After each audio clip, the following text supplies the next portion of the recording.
27 dan 28 yang sangat saya hormati, yang terhormat Ketua Sekretaris Wakil Sekretaris Embarkasi Surabaya Bapak Haji Alauddin, para petugas kloter 26, 27 dan 28, kemudian ketua regu dan ketua rombongan yang dirahmati Allah. Alhamdulillah wa syukurillah, marilah kita menjadikan rasa syukur kehadirat Allah Subhanahu wa taala karena sampai sore hari ini panjenengan dalam rangka proses perjalanan ibadah haji tahun 1444 Hijriah diberikan kesehatan oleh Allah Subhanahu wa taala.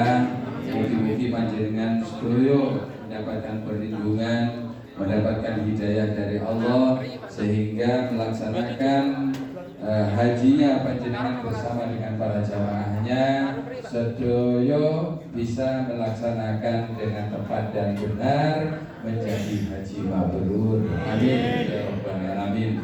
Salawat serta salam semoga terlimpahkan kepada Nabiullah Muhammad sallallahu alaihi wasallam.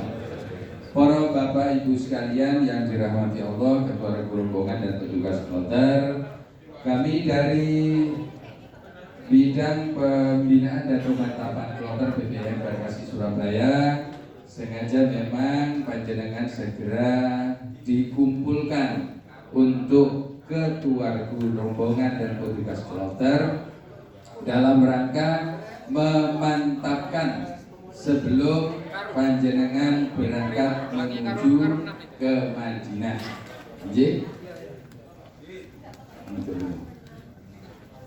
Salawat serta salam semoga terlimpahkan kepada Nabiullah Muhammad sallallahu alaihi wasallam.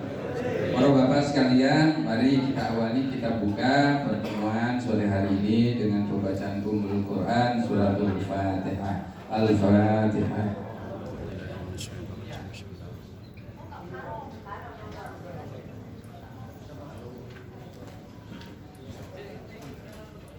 Matur nuwun. Bapak Ibu, ketua regu, rombongan dan petugas kloter, ada beberapa informasi selain memantapkan kloter utamanya kloter yang campuran yang tidak satu daerah, maka itu harus dimantapkan. Namun juga yang sudah mantap itu perlu dimantapkan lagi dengan informasi-informasi yang mungkin panjenengan belum terima atau mendengar sebelum pemberangkatan panjenengan ke tanah suci dan Mekah. Banyak yang sudah kejadian-kejadian yang belum diketahui oleh jamaah, utamanya para petugas kloter yang mungkin setiap hari mencari berita, mencari informasi yang sangat update tentang pelaksanaan haji baik di suasana di Madinah maupun di Mekah. Untuk itu Bapak sekalian, ketua rombongan, panjenengan informasi-informasi ini sangat penting dan panjenengan tolong dicatat ya. Jangan hanya didengarkan tapi dicatat biar tidak lupa. Ya. Nah, banyak yang kadang sudah mendengarkan tapi tidak dicatat, ketika sudah mau proses itu lupa lagi. Nah, terutama di rombongan ya, pangapunten. Ini biar tidak terjadi. Baik, informasi yang pertama akan disampaikan oleh Wakil Sekretaris Pemilihan Embarkasi Surabaya, Bapak Haji Alauddin MN. Assalamualaikum warahmatullahi wabarakatuh. Alhamdulillahirabbil alamin wassalatu wassalamu ala asyrofil anbiya'i wal mursalin sayyidina wa maulana Muhammadin wa ala alihi wa ashabihi ajma'in. Rabbi shrah li sadri wa yassir li amri wa hlul 'uqdatam min lisani yafqahu qawli. Amma ba'du. Hadirin muhtarami para alim, para kiai, para asatidz asatidzah, para duyufullah, duyuf rahman, jemaah haji kloter 26, 27 dan 28 yang moga-moga diberkahi Allah Subhanahu wa taala. Amin. Yang saya hormati Bapak dan Ibu petugas kloter BPIH kloter dari kloter Bandung 28, yang saya hormati dan saya banggakan, yang saya hormati Bapak Samsul tok ya. bersyukur kita Suandi panjatkan kepada Allah Subhanahu wa taala yang memberikan kesempatan taufik Suandi gak Samsul tok. kumpul di tempat ini dengan keadaan Samsul tok.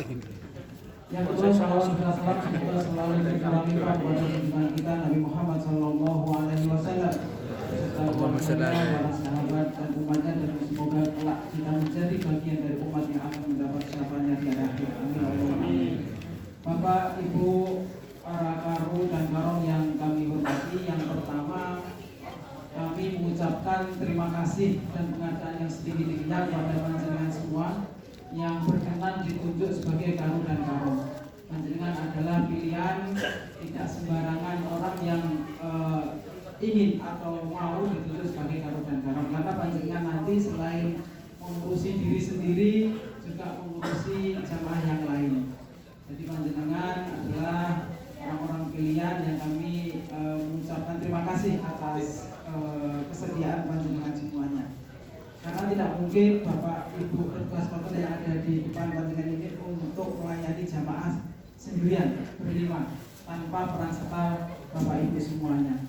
Jadi untuk komunikasi, untuk koordinasi, panjenengan nanti selalu melaporkan anggota karunya, anggota rombongannya kalau ada apa-apa kepada petugas kloter agar pelayanan kepada jamaah haji bisa berjalan dengan lancar, semuanya bisa tertangani, dan masalah-masalah yang terjadi di lapangan itu bisa segera diselesaikan dengan baik. Ini adalah tugas panjenengan semuanya. Jadi kami mohon minta tolong kepada Bapak Ibu semuanya agar aktif koordinasi melaporkan semua yang terjadi di lapangan kepada petugas kloter. Bahwasanya seluruh kegiatan perjalanan panjenengan nanti ini adalah tugas dari petugas kloter. Jadi Bapak Ibu yang dari KPU, yang dari kelompok bimbingan ibadah, panjenengan semuanya perintah itu ada di petugas kloter. Jadi semuanya kalau petugas kloter bilang jangan berangkat dulu ke Jamarot seperti itu, panjenengan harus mengikuti, karena ini sudah aturan, sudah ketentuan yang mana petugas kloter ini ditugasi untuk memimpin kloter tersebut melayani dengan baik. Jangan sampai nanti berjalan sendiri-sendiri, dengan berjalan sendiri tanpa sepotong kepala kloter dan sebagainya. Kalau ada apa-apa nanti di lapangan, ini akan menjadi masalah yang besar. Misalkan panjenengan ziarah atau jalan-jalan ke Jeddah, misalkan seperti itu, tanpa pamitan ketua kloter, tanpa pemberitahuan. Nah, terjadi apa-apa, misalkan yang tidak diinginkan, mungkin busnya terjadi kerusakan atau ada yang sakit di sana, karena Jeddah itu bukan kota perhajian. Di Jeddah itu tidak ada petugas haji yang standby di sana. Hal seperti itu, hal yang kecil seperti itu, panjenengan harus koordinasi dengan ketua kloter dan petugas kloter yang lain. Yang kedua, Bapak Ibu, keberangkatan panjenengan kloter 26, 27 dan 28 nanti 26 diproses malam ini. Insya Allah nanti setengah 8 panjenengan sudah keluar dari kamar. Prosesnya di Musdalifah, di gedung belakang. Di gedung di belakang Musdalifah nanti dengan dikumpulkan, sekalian membawa tas tank-tanknya, bagasinya dibawa ke sana untuk proses keberangkatan. Jadi kami ini mengucapkan terima kasih dari KPU Tertib ya, yang kemarin ini ada sempat terjadi pergeseran jamaah. Jadi Darul Dafiq ini jamaahnya 50 orang itu sudah berangkat duluan Bapak Ibu. Jadi pesawat kita yang kita plotting kloter 25 itu 400 seat, ternyata itu dirubah. Ada pergantian 450 pakai Boeing 747, sehingga kami kekurangan penumpang 50 orang. Mau tidak mau, suka tidak suka, harus ada kloter yang dari 26 itu maju berangkat terlebih dahulu di kloter 25. Seperti itu akhirnya kita negosiasi alot Pak. Negosiasinya alot karena beliau-beliau ini kan tahunya berangkatnya tadi pagi. Tiba-tiba tadi malam ada kabar harus berangkat seperti itu. Jadi ya belum pamitan, masalahnya mungkin kopernya juga belum kepek semuanya isiannya gitu, harus berangkat. Jadi haji ini seperti ini Bapak, nanti panjenengan sepulang dari ibadah haji, dinamika haji ini berjalannya itu setiap waktu, setiap detik, setiap jam. Jadi perubahan-perubahan itu harus bisa saja terjadi seperti itu. Jadi nanti misalkan panjenengan sudah harapan kami jamaah haji itu mandiri. Mandiri itu artinya walaupun ada kesempatan, ada perubahan, harus berangkat terlebih dahulu, itu juga harus siap seperti itu Bapak Ibu. Ini untuk kloter 26 nanti 19.30, yang untuk kloter 27 masih besok pagi. Kloter 27 itu jam 6 pagi, kloter 28 nya jam 8.40. Khusus untuk kloter 26 dengan nanti penggunaan pesawat Airbus. Yang kloter 28 Berarti menambah maju gitu. Pesawat Airbus yang berisi 400 penumpang. Ya, berisi 400 penumpang. Yang mana 400 ini kemarin yang harusnya 450 jadi 400. Nanti ada perbedaan hadir dengan yang lain. Di Airbus nanti dengan akan turun di Bandara Kuala Namu. Jadi panjenengan nanti berangkat mungkin sekitar Juanda ke Kuala Namu itu mungkin sekitar 2,3 jam. Nanti jenengan akan turun di sana. Ini untuk mengisi bahan bakar. Oke. Istilahnya refueling, mengisi bahan bakar. Jadi jenengan tidak usah kaget kok turun, kenapa pesawatnya rusak, tidak. Seluruhnya jamaah yang diangkut dengan Boeing, dengan Airbus, baik itu Garuda, baik itu Saudi Arabia, itu semuanya turun di Kuala Namu. Seperti itu, gitu. Jadi turun di Kuala Namu sebentar, tidak sampai 1 jam, isi bahan bakar, setelah itu langsung terbang kembali. Semuanya, tidak hanya dari embarkasi Surabaya, dari embarkasi Kertajati, embarkasi JKS, terus Batam, semuanya yang menggunakan Airbus semuanya turun di Kuala Namu di Medan. Jadi jangan nanti tidak usah kaget, seperti itu, tidak usah terus minta tolong, tidak usah nyalakan HP, manut istilahnya pihak penerbangan, karena itu masih dalam keamanan penerbangan. Seperti itu yang informasi yang pertama terkait dengan kloter 26. Untuk kloter 27 dan 28 jenengan naiknya Boeing 747 di 450 itu langsung direct dari Juanda menuju ke Madinah. Seperti itu pesawatnya agak besar karena daya tampungnya itu istilahnya bagasinya itu yang 27 kan lebih besar, langsung. Yang kita sampaikan kemarin pada saat visit gitu ya, itu lebih besar. Jadi itu yang pertama terkait dengan keberangkatan panjenengan semuanya. Yang kedua terkait dengan dokumen Bapak Ibu, bahwasanya nanti panjenengan pada saat keberangkatan akan diserahkan paspor panjenengan masing-masing. Paspor itu nanti akan diserahkan pada saat keberangkatan dan ditaruh oleh petugas dokumen itu di tas panjenengan ini, tas paspor, tas cangklong leher itu ya. Itu nanti minta tolong sebelum keluar kamar seluruhnya memastikan tas itu sudah berada nempel di badan masing-masing. Jangan sampai ditaruh di tas tenteng, jangan sampai di tas kabin, ditaruh di situ. Karena nanti pihak Saudia itu tidak mau menyerahkan tiketnya, tidak mau menyerahkan boarding pass itu kalau tidak ada tas seperti itu. Jadi itu nanti keluar kamar pastikan seluruh anggotanya tasnya nempel di badan. Itu dengan paspor. Yang kedua, kami mohon paspor ini istilahnya penting, jangan sampai ketinggalan. Kemarin kloter 9 kalau nggak salah, itu ada jamaah yang ketinggalan di bis tasnya, ketinggalan di bis, pihak bisnya juga tidak cek setelah jamaah turun sehingga ketinggalan, dan beliau ini sampai di Madinah itu tidak bawa paspor, akhirnya ya tertahan di sana. Bertahan sampai berjam-jam, kasihan, capek, yang lain cuma menuju ke hotel, tapi jamaah ini masih ditahan di imigrasi Bandara Madinah. Seperti itu, walaupun bisa keluar, tapi kan prosesnya itu panjang, Pak. Jadi kok paspornya ini kita titipkan ke kloter berikutnya. Nanti jangan sampai terjadi di kloter 26, 27, 28. Jadi nanti diingatkan, paspor ini kemarin itu sepele ceritanya. Jadi kalau di bis, biasanya kalau duduk, kalau nggak kerasan pakai tas itu kan dilepas, ditaruh di kursi, setelah itu turun langsung gitu aja. Petugas bisnya juga sudah kita evaluasi. Petugas bisnya minimal setelah penumpang turun, jamaah turun harus dilakukan cek mulai dari bawah sampai atas bis itu harus dicek.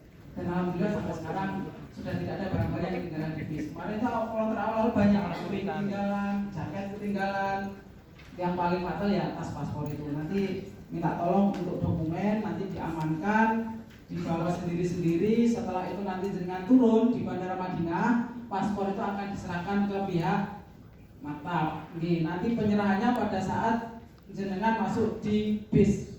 Setelah nanti turun keluar dari Bandara Madinah, nanti bisnya sudah menunggu di terminal itu di pelataran Bandara Madinah. Nanti sebelum masuk bis itu di depan di pintu bis itu ada petugas yang membawa kantong. Nanti paspor itu jangan serahkan, tidak apa-apa. Jadi jenengan paspor itu ditahan, artinya diminta oleh pihak keamanan jamaah semua agar tidak hilang. Setelah itu nanti paspor akan diberikan panjenengan lagi setelah panjenengan mau berangkat ke Mekah. Setelah 9 hari, kurang lebih 9 hari, mungkin kurang 3 hari atau kurang 2 hari, jenengan akan dibawa diajak ke maktab untuk menghitung checklist paspor. Jangan sampai paspor ini ada yang ketinggalan. Jangan sampai jamaahnya geser ke Mekah, paspornya masih ketinggalan di maktab. Jangan pastikan seperti itu. Oke. Itu nanti terkait dengan dokumen. Paspor ini penting nanti di Mekah itu nanti setelah itu nanti juga diserahkan ke pihak maktab lagi setelah turun di Mekah mau ke hotel itu dikumpulkan lagi. Itu terkait dengan dokumen paspor. Yang kedua terkait dengan perbekalan, bahwasanya panjenengan sudah menerima living cost yang semoga tidak ada informasi hilang ya, tidak ada nih. Kemarin foto-foto sebelumnya itu banyak yang ada beberapa lah, ada lebih dari 5 yang hilang, yang kecer, yang merasa belum menerima itu ada seperti itu. Jadi kemarin mohon maaf tadi dengan antri berjubel di sana itu gara-gara membagi living cost. Jadi living cost ini kenapa istilahnya gerombol gitu ya, tidak bisa lancar karena jenengan harus tanda tangan, harus cap jempol seperti itu untuk bukti bahwa uang itu sudah diserahkan panjenengan. Sudah ditukar dengan real? Belum. Kalau belum tidak masalah karena uang ini kalau jenengan mau belanja di Medina atau di Mekah itu kalau di sekitar hotel itu laku di sana. Jenengan laku atau mungkin jenengan mau tukar real di sana juga boleh. Seperti itu. Mungkin jenengan karena ini tamaduk, jenengan kan punya kewajiban membayar jam. Nah ini mungkin jenengan nanti uang ini bisa pakai untuk beli kambing gitu ada lagi. Jadi untuk beli kambing nanti yang lain belanja uang satu panjenengan masing-masing. Betul kan Pak Gi? Wonten sing boten 19. Alhamdulillah. Sawahnya berpajak. Jadi itu terkait dengan perbekalan oleh Wahyu.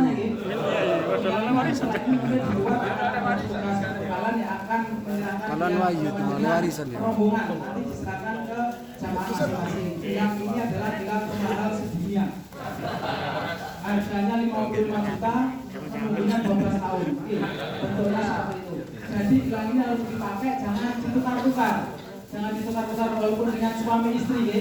Jangan suami istri ditukar terus dek sampai nganggo iki aku nganggo ini seperti itu jangan. Jadi gelang ini adalah identitas. Gelang ini sudah banyak membantu panjenengan nanti mungkin kesasar atau ada hal yang tidak kita inginkan itu gelang ini sangat membantu. Contoh tragedi keren yang tahun berapa itu jamaah teridentifikasi dari gelang. Seperti kalau gelang ini tahan api, tahan benturan misalnya nih. Jamaah haji Allah firlaun yang meninggal itu hancur Pak. Tapi masih teridentifikasi karena di situ ada gelang. Seperti itu. Ini pentingnya gelang nih. Kalaupun jenengan nanti kesasar di tempat lain itu nanti petugas-petugas yang akan membantu jenengan mengembalikan ke hotel itu identitas jenengan ada di gelang. Nanti insya Allah akan diberikan petugas perbekalan. Jualan namu ya. Nah, tolong nanti jangan ditukar-tukar nanti jenengan tukar si A dan si B waktu jenengan kesasar itu hotelnya keliru juga. Seperti itu. Terus yang ketiga terkait dengan akomodasi di Madinah itu nanti jenengan pada saat datang besok ya datang ke Madinah yang perlu diperhatikan panjenengan pada saat masuk di hotel. Bagian kunci biasanya karomnya itu disuruh turun dulu dari bis, yang lainnya nunggu di bis. Setelah kunci ini diberikan, jenengan lalu serahkan ke karu masing-masing, karunya menyerahkan ke anggotanya. Kamar ini sudah ditentukan Bapak Ibu, sudah ditentukan misalkan kloter 26 rombongan 1 nanti di lantai berapa, lantai 6 misalkan, yang lainnya kamar berapa itu sudah ada, sudah diplotting baik di Madinah maupun di Mekah. Tidak boleh diakomodasi ini jamaah laki-laki dengan perempuan satu kamar, tidak boleh. Jadi harus pisah. Seperti itu karena ini sudah ketentuan di Taklimatul Hajj. Itu pada saat jenengan akomodasi di Madinah. Bapak Ibu yang kami hormati, di Madinah jenengan nanti akan melaksanakan ibadah arba'in. Setelah itu ada ziarah. Ziarah ini di tempat-tempat bersejarah itu adalah paket dari akomodasi hotel panjenengan. Jadi di hotel itu kita kontrak dengan pihak hotel. Hotel itu memberikan misalnya bonus kepada jamaah untuk mengantar panjenengan semua untuk ziarah. Jadi ziarah ini bukan dari KPU atau bukan dari Kementerian Agama, tapi dari pihak hotel. Jadi semuanya, baik itu yang gabung KPU, baik yang tidak, semuanya boleh ikut ziarah. Dan ini tidak ada biayanya, gratis. Jadi waktu-waktu ziarah ini nanti jangan perhatikan, biasanya berangkatnya pagi ya pagi, karena sebelum sholat zuhur panjenengan itu harus sudah berada di hotel kembali untuk melaksanakan arba'in. Jangan sampai bolong, istilahnya seperti itu. Untuk di Mekah, nanti di Mekah ini panjenengan hotel, kalau di Madinah belum bisa kita ketahui Bapak Ibu. Di Madinah itu kontrak hotelnya itu blocking time. Blocking time itu artinya seperti kita nyewa hotel biasa. Jadi keluar masuk, mana yang keluar akan diisi panjenengan, mana yang masuk akan masuk duluan. Kalau di Madinah seperti itu. Tapi kalau di Mekah itu sudah ditentukan. Jadi di Mekah itu kloter 26 itu di Waqf Al-Zahriyah dan Winner, Hotel Winner. 27 di Hotel Winner, 28 Hotel Winner itu hotelnya nomornya 602. Dihafalkan nanti 602, nanti di depannya hotel itu ada Hotel 602 sektor 6. Jadi nanti di panjenengan di Mekah hotelnya itu, jadi 3 kloter ini masih satu wilayah. Termasuk nanti dengan yang kloter 5 Pak dari Darul Ulum itu yang teman-teman jenengan sudah berangkat itu juga nanti satu wilayah nih, nanti bisa ketemu. Kemarin kita itu Pak, kita semangati Bapak Ibu jenengan ini istilahnya terbaik membantu kami. Kalau tidak ada 50 orang ini Bapak Ibu, itu seat kita itu kosong 50 orang dan tidak tahu di tangani dan tidak tahu 50 orang ini akan diberangkatkan ke kloter berapa, karena kloter panjenengan hanya 400, kloter 26, 27 full, kloter 28 full. Jadi ya mau tidak mau, suka tidak suka ya seperti itu. Dari Lamongan Darul ini kita kemarin ucapkan terima kasih. Jadi nanti di sana masih ketemu. Terus yang paling penting hafalkan nomor hotel. Nomor hotelnya 602. Itu di sektor 6. Nanti di Mekah dan Madinah hotelnya panjenengan di sana. Jadi prosesnya di Mekah panjenengan nanti setelah tiba di hotel sama dengan membagi kunci dan lain sebagainya.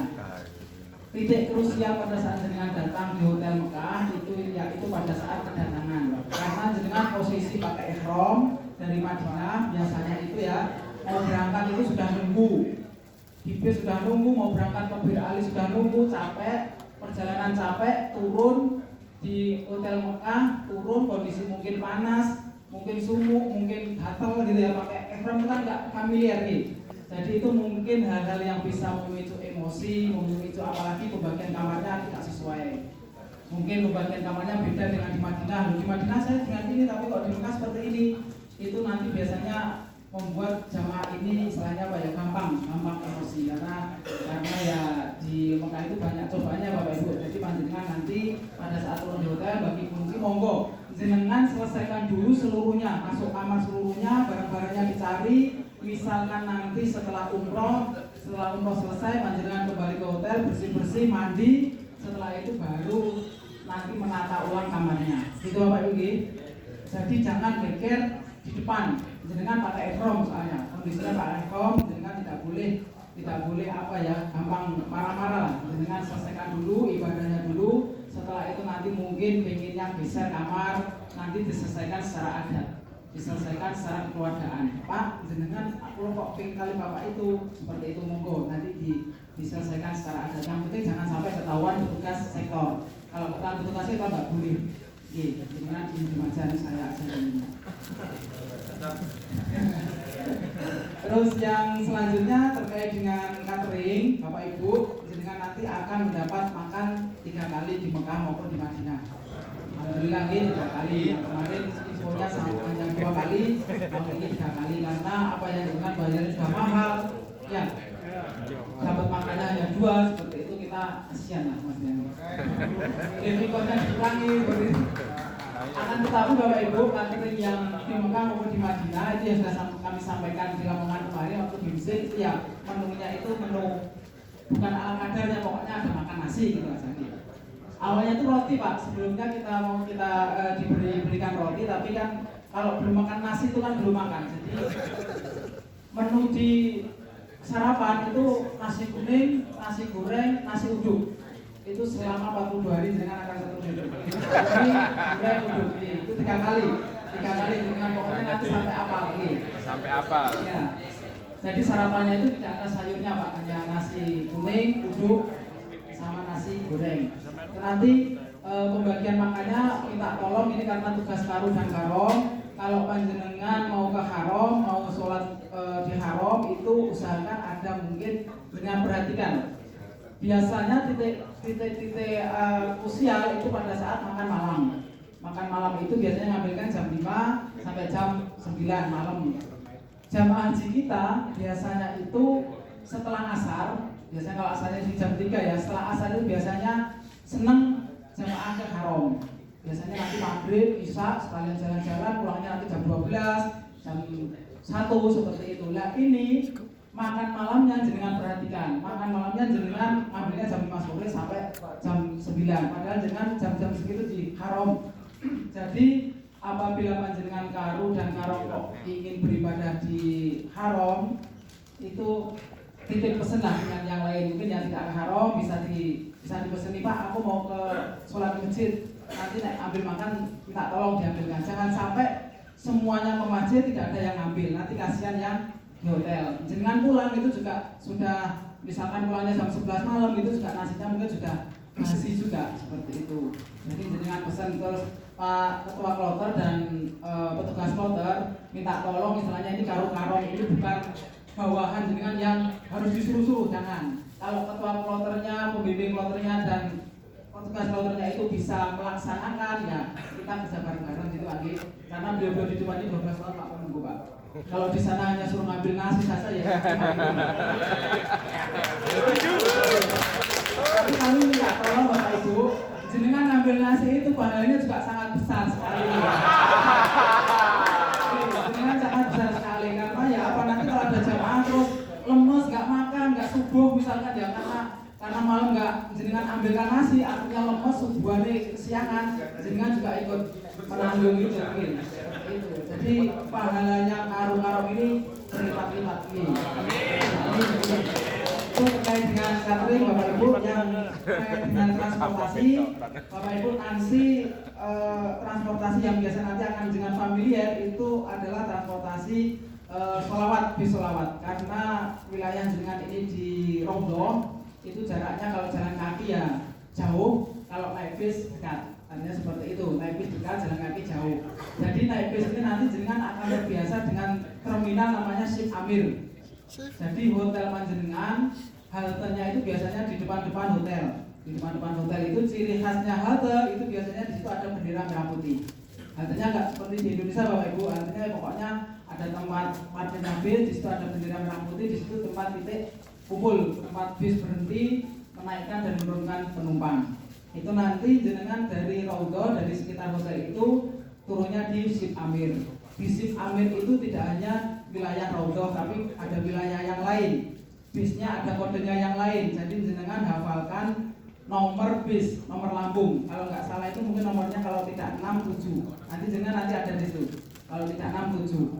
Jadi nanti misalkan jenengan biasanya titik yang paling banyak orang-orang kesasar itu pada saat pertama kali menjalankan umroh wajib.